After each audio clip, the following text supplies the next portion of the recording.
Hi everyone. তো আজকে একটা মিনি ব্লগ করছি, আর এই ব্লগটা হচ্ছে গিয়ে আমার পিসি বাড়িতে কালী পুজো। তো সেখানে যাওয়ার জন্য আমি রেডি হয়ে গেছি।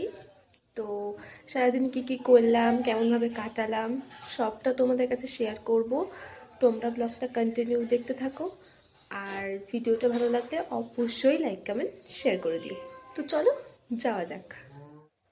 তো পিসির বাড়িতে আমি চলে এসেছি, আর এসে দেখি এখানে সমস্ত পুজোর জোগাড় করা হচ্ছে। আর এসেই তো এই পুচকুটার সাথে দেখা হয়ে গেল। তো তারপর চলে গেলাম ওপরে, কারণ সবাই ওখানে পুজোর কাজগুলো ছাদেই করছিল, ওই দুব্বো বেছে দেওয়া আর যা যা থাকে। তো প্রচুর নিয়ম থাকে পুজোর, আমি অত কিছু জানি না। আর তারপর আমিও কাজ করতে শুরু করলাম। মন্দিরের দিকে আয়।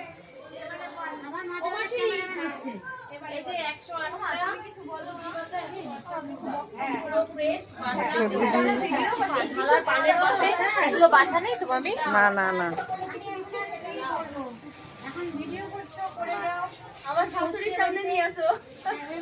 সবাই সবাই তুলছি। কত কাজ করছে আমার মেয়েটা, বাবা বাবা রে, কত কাজ করছে। এবার এখনো উঠে মাকে বসাবে। এগুলো কি করছে সবাই? হ্যাঁ, তো কাজ, অনেক কিছু কাজ করে ফেলেছি, তোমরা দেখলেই কত কাজ করলাম। তো তারপর আমরা খাওয়া দাওয়া করে বেরোলাম ঘুরতে। বৌমনি এখানে ফার্স্ট এসেছিলো বিয়ের পর, তাই ঘোরার জন্য আমরা এখানে কিছু কিছু মন্দির আছে তো সেখানে নিয়ে এসেছিলাম। আর এটা হচ্ছে রানী রাসমণি মন্দির, যারা হালিশহরে থাকো তারা নিশ্চয়ই জানবে এই মন্দিরটা কতটা ফেমাস। আর এখানে সকলেই আসে, খুব ভিড় থাকে, বাট আমরা যে সময় গিয়েছিলাম সে সময়টা অতটা ভিড় ছিল না। দেখো মন্দিরে তখন খোলেনি, আমরা এত আগে পৌঁছে গেছি। 4টের আগে খোলে না, 4টে ওভার হয়ে গেছে, তাও তখনও খোলেনি।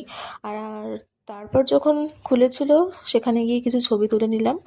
আর আমি ছিলাম দাদা বৌদির ফটোগ্রাফার, তাদেরও ছবি তুলে দিলাম। আর তারপর এই গঙ্গার ধারে এসেছিলাম আর কিছু ফটো তুলতে। আমার এই গঙ্গার ধারের পরিবেশগুলো খুব ভালো লাগে, এখানে আমি খুব সুন্দর সুন্দর ফটো তুলেছি। আর তারপর চলে গিয়েছিলাম আর একটা মন্দিরে, আর খুব তাড়াতাড়ি সেখানে যেতে হয়েছিল কারণ বাড়িও ফিরতে হবে, পুজো রয়েছে। আর এই মন্দিরটাতে আমি কিছু মাস আগে এসেছিলাম, যারা আমার ব্লগ দেখো আমার শর্টসে পোস্ট করা আছে, মায়ের সাথে এই মন্দিরে পুজো দিতে এসেছিলাম। আর এই ফ্লাওয়ার্স গার্ডেনটা সেদিনকে তালা দেওয়া ছিল, তাই ভেতরে ঢুকতে পারিনি। আর সন্ধেও হয়ে যাচ্ছিল, সেজন্য তাড়াতাড়ি বাড়ি ফিরতে হয়েছিল। তো তারপর আমরা মন্দির থেকে বেরিয়ে গেলাম বাড়ি যাওয়ার উদ্দেশ্যে। আর এখান থেকে আমার বাড়ি মোটামুটি একটু সময় লাগে, তাই সেই বুঝে বেরিয়েছি। আর বাড়ি এসে ভীষণ ক্লান্ত হয়ে পড়েছি, আর কোনো শর্ট নেওয়া হয়নি আমার। আমি পুরো রেডি, আর ওখান থেকে ঘুরে এসে ভীষণ টায়ার্ড হয়ে গেছিলাম, তাই আমি রেস্ট নিচ্ছিলাম। আর এখন 9টা বাজে, মানে আমার রেডি হতেও মানে কুড়েমি লাগছে। তো ফাইনালি রেডি হয়ে গেছি, এখন যাচ্ছি পিসি বাড়িতে পুজোর জন্য। তো তোমরা ব্লগটা কন্টিনিউ দেখতে থাকো। আর আমাকে কেমন লাগছে, অনেকক্ষণ ধরে সাজলাম, তো আমাকে কেমন লাগছে অবশ্যই কিন্তু তোমরা কমেন্ট করে বলবে। তো চলো আর বেশি কথা না বলে যাওয়া যাক।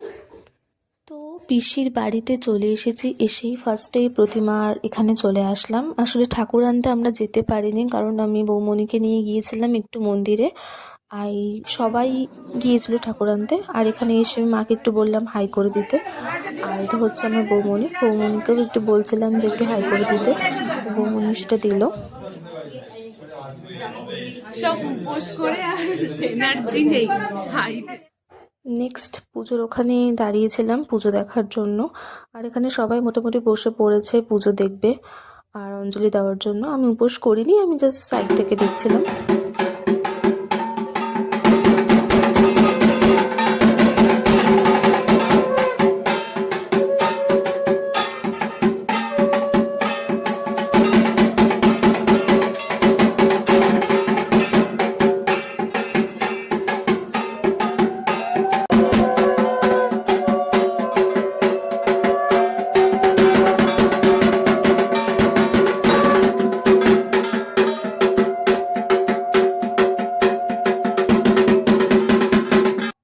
আর এই ঢাকের আওয়াজটা দারুণ লাগে, পুজো আর তার সাথে ঢাকের আওয়াজ জাস্ট কি বলবো, আমার ভীষণই ভালো লাগে।